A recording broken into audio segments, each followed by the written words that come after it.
Hello mga kasablay, yan at tayo pupunta na naman sa ating na-extrahang trabaho at napaka-importante po ito sa amin bilang isang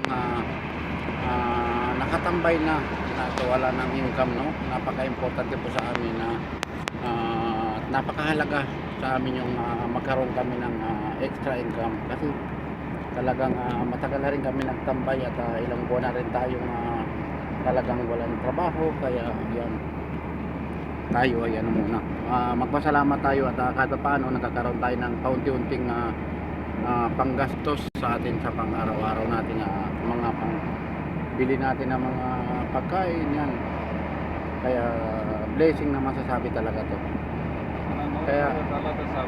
Kaya kahit na hindi namin trabaho talaga to ay tinanggap namin kasi hindi kami hindi talaga kami hindi na talaga kami tumanggi kahit na hindi namin alam masyadong trabaho, pero tinanggap namin kasi kailangan namin. At yun nga, unti-unti naman ay natutunan namin yung trabaho at yan ay nagpasalamat din kami kasi mayroong mga tao na nag-guide sa amin doon sa trabaho kahit hindi namin alam, at yun nga ay natututunan namin paunti-unti. Kaya huwag tayong mawawala ng pag-asa at kung hindi rin natin alam ang isang trabaho ay huwag kayong panghihinaan ng loob, bagkus ay lakasan nyo at matututo kayo. Wala naman nag-umpisa na marunong kagad, basta samahan nyo lang ng yung dedikasyon sa trabaho. Yung ibig sabihin ay yung pagpupursigi at interesado, yan ang napaka-importante sa isang pag interesado ka sa iyong ginagawa ay matututunan mo yan. Nandito kami sa loob ng at papasok na kami at siguro hanggang bukas na lang o mamaya na lang ang aming part-time kasi dito sa Saudi ay umpisa na naman at buong Middle East ay mag-umpisa na ang Ramadan, kaya siguro magkakaroon man tayo ng mga pa-extra ulit sa mga susunod na mga araw, pero madalang na, hindi katulad ngayon na hindi pa Ramadan ay nagkakaroon tayo ng sunod-sunod na mga part-time.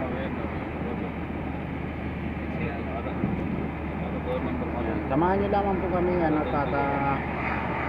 medyo may kalayuan pa naman yung aming pupuntahan at update ko na lamang po kayo lagi sa ating mga ginagawang mga video at sa mga hindi ko nasusuportan ngayon sa ating YouTube, sa ating mga kaibigan dyan na nagsusuporta sa atin ay busy lamang po si host Kasablay, kaya hindi tayo nakakapagbalik sa inyong mga pag-engage sa akin.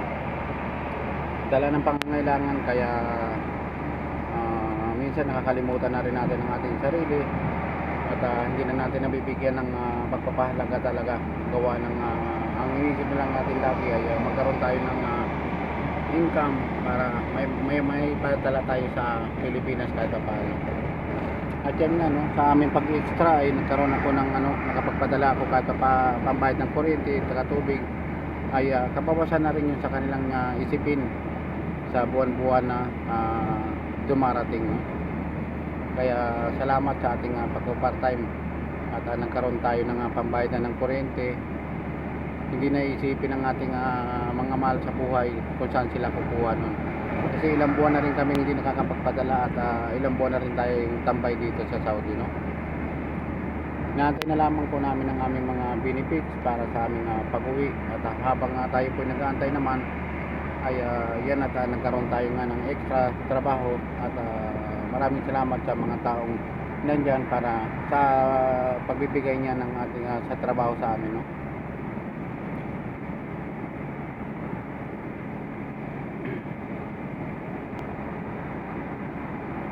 Dito nga pala sa Saudi, meron na ring parang metro train, kaso hindi pa kami nakaranas sa sumakay dito ng train, pero yung ibang Pilipino nakasakay na rito. Sana bago tayo makauwi, maka-experience din tayo na makasakay ng train para rin natin ang yung pagsakay pa. Sa atin naman nakakasakay din naman tayo, pero alam mo naman, iba rin yung feeling na nasa ibang bansa ka tapos makasakay ka sa mga ganyang ano ay maganda.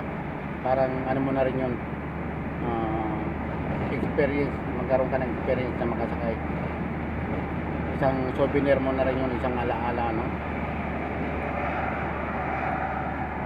Dito kasi sa Saudi rin, pag sa ibang ano ka, halos makikita mo rito parang mga ano lang, mga bundok-bundok na walang halaman. Maliban dito, yan mga tanim yan. Tanim lang yung mga halaman yan, kaya yan ay nabubuhay.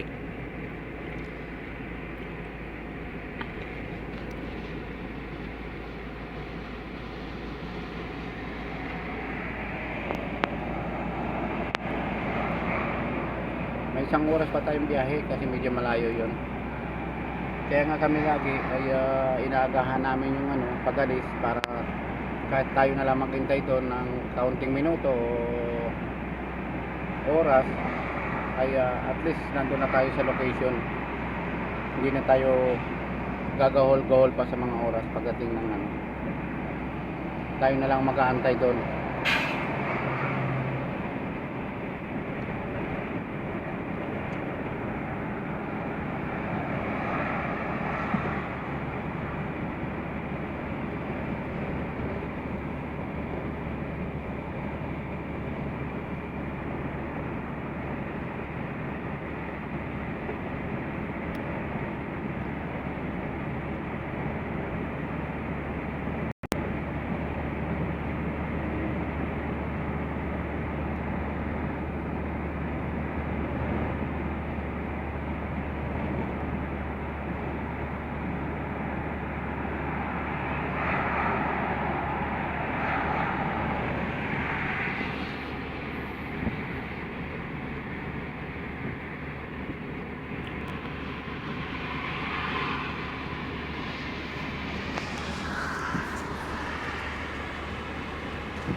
Yan lamang po kayo, no? Nakaano lamang po tayo rito. Nakatambay lang sa ating ginagawang pang-vlog natin.